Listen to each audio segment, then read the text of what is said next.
వరలక్ష్మి వ్రతం. స్నేహమే వరలక్ష్మి వ్రతం.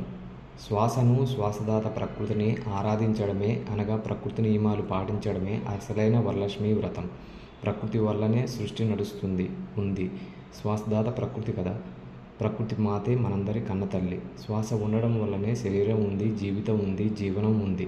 అందుకే ధ్యానం అంటే శ్వాస మీద ధ్యాస. శ్వాసదాత ప్రకృతి. శ్వాసే గురువు. ధ్యానం వల్లనే ఆత్మజ్ఞానం, ఆత్మజ్ఞానం వల్లనే ముక్తి, ఆరోగ్యం, ఆనందం. శ్రీకృష్ణుడు చెప్పిన మాట ఏమిటంటే, పూజ కోటి సమం స్తోత్రం, స్తోత్రం కోటి సమం జపం, జపం కోటి సమం ధ్యానం, ధ్యానం కోటి సమో లయం. ప్రతి శ్రీమూర్తి సృష్టికి మూలం. ఇల్లాలి ధ్యానం ఇంటికి వెలుగు, ఇంటింటా ధ్యానం సమాజానికి వెలుగు. కాబట్టి ప్రతి ఇంటి శ్రీమూర్తి ప్రకృతి నియమాలు తెలుసుకొని పాటిస్తూ ప్రకృతిని, ఇంటిని కాపాడటమే వరలక్ష్మి వ్రతం.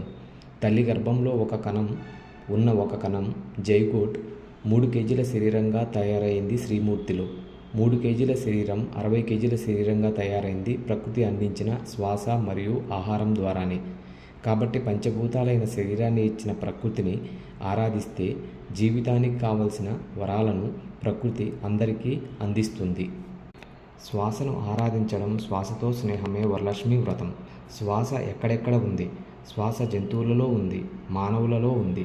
శ్వాసదాత ప్రకృతి అయిన చెట్లలో ఉంది. కిరణజన్య సంయోగ క్రియలో నీటి నుండి ఆక్సిజన్ని చెట్లు విడుదల చేస్తాయి. కాబట్టి నీటిలో ఉంది. నీరు భూమి మీద ఉంది, భూమిలో కలిసి ఉంది. కాబట్టి శ్వాస భూమిలో కూడా ఉంది. కాబట్టి శ్వాస జంతువులలో ఉంది కనుక శాకాహారిగా జీవిస్తే జంతువులతో స్నేహం. శ్వాస మానవుడికి, జంతువుకి జీవించేందుకు అవసరం. ఆహారమే ప్రజాపతి, శాకాహారమే మానవుల సరైన ఆహారం.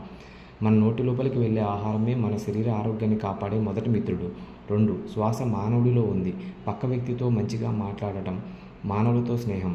నోరు మంచిదైతే ఊరు మంచిదవుతుంది. శ్రవణం నవవిధ భక్తి మార్గాలలో మొదటిది. 3 ఎవరి శ్వాసతో వారు చేయవలసిన స్నేహం ఏమిటంటే ధ్యాన సాధన చేయడం. నా పనులు నేను ఆత్మజ్ఞానంతో చేయడం. జ్ఞానాగ్ని దగ్ధ కర్మాణం కదా. Work is worship. 4 మరి శ్వాసదాత ప్రకృతిని కాపాడుకోవడం.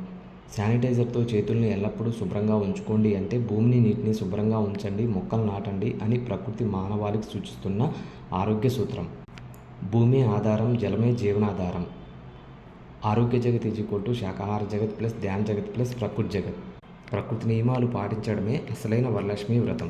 కనుక మనందరం శాకాహారం తిందాం, ధ్యానం చేద్దాం, ప్రకృతి మాట విందాం, ఆరోగ్యంగా ఉందాం.